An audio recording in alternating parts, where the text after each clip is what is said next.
Hello, beautiful Virgo waylighters. It's nice to see you. Whoops, something wanted to come out already, so I'm just going to take those. Hey, I wanted to do a check-in at the end of July and the beginning of August. There is so much going on, and the full moon in Aquarius is going to bring a lot of change for a lot of people. So I wanted to see what it is that Spirit wants you to know. I'm also going to be making a video specifically about Venus in Virgo. I think that that is a placement that is vastly undersold, and I will just say that most astrologers just kind of skip right over Venus in Virgo as though it's something to just get through, and I think that that is really short-sighted. So as an anthropologist, I'm going to look a little bit at the mythology of Venus in Virgo and what it can mean for us and what it can offer to us as a perspective in society right now. I think it's really needed. So watch for that. But let's look at you today. And we already had two cards pop out, so I'm now told that these are ready. I can add to them. Let's see what's going on for you, Virgo. Um, you are spending some time, like you like to do, thinking about things. You love to think, and you also love to talk about it. But a lot of because your ruling planet is Mercury. However, um, often that's you like to talk to yourself, and I really like that about you. But you are accepting a little bit better that you need to have this time of relaxation. In Virgo, we often feel like we need to be productive. We understand that there is only so much time that we have that we're given, and we want to make it count. We want to perfect things, but we're also understanding now that we need to have some rest. We need to have some relaxation. And I think that that is one of the most important things that you can speak right now, not only just for yourself, but for other people. Because when people see you doing it, you who are always so productive, always thinking, always coming up with insights, you can help others to have that. Oh, I didn't even see this. You can have that, help others to have that understanding too. And Source said, yes, that awareness. Right. So it's awareness for yourself, but it's also that awareness for other people that sometimes you actually need to turn away from the world and to think about things, just contemplate. And it's not necessarily because you have to think about one thing in particular that you have to solve it, although that's certainly something that many Virgos do. But you also just need time to think as an activity. It's something that we love to do. So taking that time, making sure that it's nurturing. I pulled the mermaid deck out because although you are an earth sign and not a water sign, I totally get that. But you are an underworld sign, and you share that with your opposite sign of Pisces, who is the mermaid. And so it seemed very appropriate. The other deck that wanted to come out and talk with you, I usually only do one oracle deck at a time, but the threads of karma wanted to come out and some lesson that is maybe now I understand what it is that you've been contemplating. What have you been pondering? And then we will look at what Source has to say about healing or taking action or just letting it be. Maybe you're just turning away from action. Okay, this is one that Source wants to talk about. Change your fate. All right, so this is something that you have been considering. It says, change your fate. Your story isn't fixed. It's unfolding with every choice you make. Claim your power and write a new ending. Write a new ending. I love the blank book and that it's huge and that he is standing in front of it with the pack on his back. That kind of makes me think about the Fool, and you're standing there with a blank page and you're writing a new ending. And not only are you writing a new ending, you're writing a whole new story because there are no words on this page. So maybe you are making a quantum leap right now into something that is completely new for you, or you are continuing a story but on a new timeline.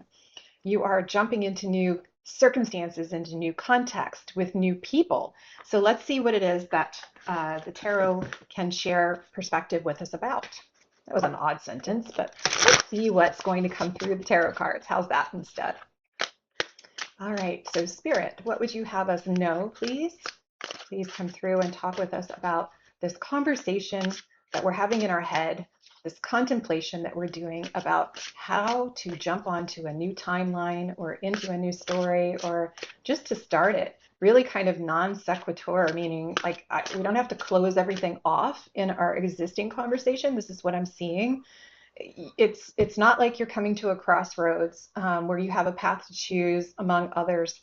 It's more as though you are along one timeline, and I'm actually seeing like a really well lit up road with lots and lots of yellow and blue lights, almost as though we're seeing it, when you have a time lapse photography and you kind of see only the lights. It looks like that, like the Hot Wheels tracks. I'm dating myself here, but when you were little, um, and the road just stops, and exactly where it stops, another one picks up alongside of it. So it's not this, we're going to close a chapter and say goodbye and everything. No, it's boom, we're just on another timeline that wanted to come out, whatever that is. So, Spirit, what do you have to say? Those are the 3 cards on the bottom. All right, so let's start there. One more, 4. All right, so I'm really interested to see this now. Okay. So we have to begin with the Nine of Swords. So something has really been worrying you. You have been chewing on something, and it has been often in the middle of the night. It's really caused you a lot of heartache, and you have been trying to do what Virgos do very well, which is what I said earlier, and analyze it. You spend a lot of time having the conversation with yourself and contemplating. And actually, the turn away card that we had in the beginning, I'm now seeing that maybe you need to turn away from that contemplation a little bit and not be endlessly playing it over in your mind, endlessly being the Queen of Swords and looking for the nugget of it. Instead, this is the new timeline. So this is exactly what I just said. You are moving away from this worry and this trying to analyze and bring something good out of something that happened, endlessly looking, and instead just start writing a new story. Change your fate by writing that new story as though you have a blank page that starts right now. And that is your most beautiful life. Look at all the sunflowers there. And sunflowers indicate happiness because they orient toward the sun. I talk about this a lot because the Queen of Swords has been, or excuse me, Queen of Wands has been coming up a lot lately, and she is associated with sunflowers. But we are seeing those here. You are independent and you are creating a life of satisfaction for yourself. Maybe this is about a relationship that didn't go the way that you wanted it to. You have really been, whatever it is, whether it's a situation or a person or a personality quirk, because some of this was about looking inward and becoming aware.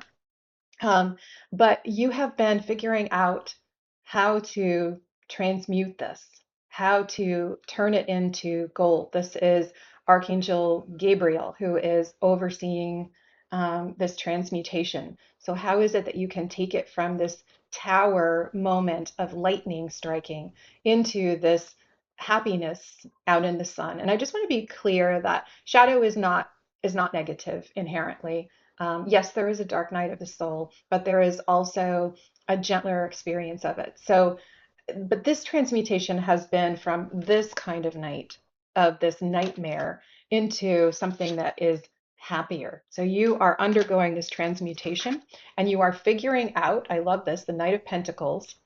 You are going from temperance, where you are transmuting this with the help of Archangel Gabriel, and you are finding your way. So this is a person who is, there's that sunflower again. You are looking for your sunflowers and you are plotting a path forward. So the Knight of Pentacles is someone who's very temperate, who is very thoughtful, and sometimes a bit slow to act. He's the slowest one and the most prudent and risk avoidant of the knights, but all knights move quickly. So this is not going to be taking you all that long. You're finding a new way forward. And just to make sure that we understand that, the next 2 cards are the Ace of Wands and the Six of Swords. So you are inspired.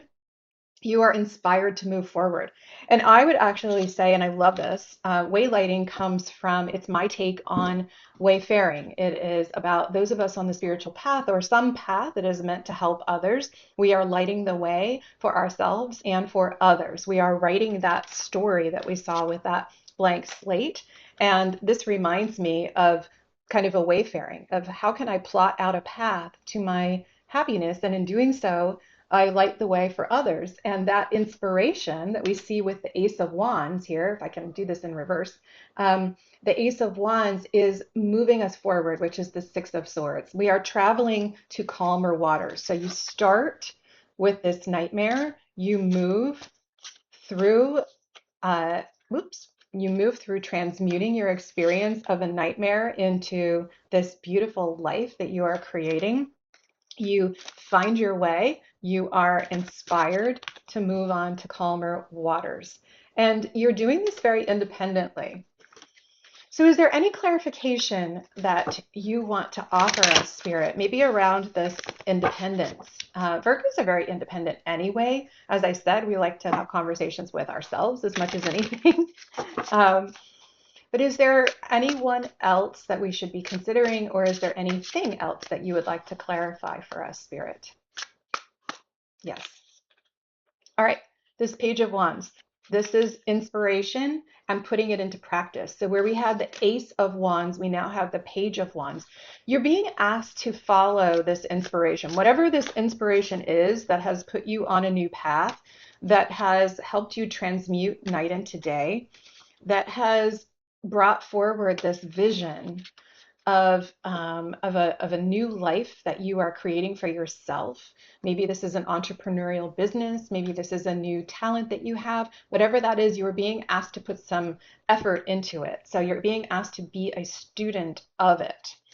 And that this will bring you into opening your heart and bringing about a systemic rebalancing of something, whether that is only for you, which still has a ripple effect for others, or whether this is systemic. In some way, actually, what I'm seeing is that this moving on and becoming a student of inspiration, of creativity and imagination, this Page of Wands, that you are blowing the horn for other people. You are calling them to a better way that is justice. And I will note that the justice card is associated strongly with Libra. And Libra is, of course, just around the corner. It is the sign that comes after you. It is the sign that you help prepare the way for by doing that inner work, that contemplation. The Hermit is often associated with Virgo. And I say that because this contemplation that you've been doing has a justice aspect to it. You are always looking at, what is it that I can do more perfectly? What is it that I can do to improve things? And it seems as though you have hit on something that is pretty important to you and important to the collective, and is going to call people to a better, I really would say this is societal, some change in society that is better than it is now. So, wow, that's actually pretty big. The South Node will be moving out of your sign soon. I know that that will be something of a relief to you. And it may be that as that happens, you're able to see more clearly. I'll just say the dust will settle a little bit and you'll be able to say, what is it that I need to leave behind? Because the South Node is about our past. And what is it that I need to be doing more for the collective, which is not only under Aquarius, but is also in a really larger, completely human, well, not just human, but a larger all souls sense, is also Pisces, which is your opposite sign, and therefore which you're always in dialogue with. You're always learning from each other. That individual and collective, that both of you share the subconscious interest. Both of you dive into the depths and come up with beautiful pearls of wisdom. So in some way, you are doing that in a really big way right now. And as the South Node moves from you, you'll be able to see what is it that in this perfection that actually is not good for me to continue to try to refine any longer. Perfection is actually allowing it to rest, allowing it to be, stopping it, and jumping onto this new timeline, which is where we started today. So I'm so excited. I'm excited for you, Virgo. I'm in such appreciation for the constant work that you do to help all of us be better. And I'm wishing better for you right now, whatever that means. I'm just wishing you good things. And remember to relax. Remember to be gentle with yourself. You need rest too. And write that new story. It's coming. And write some rest into it, for heaven's sake. Like, that needs to be part of it. All right. Take care. And I will talk with you soon.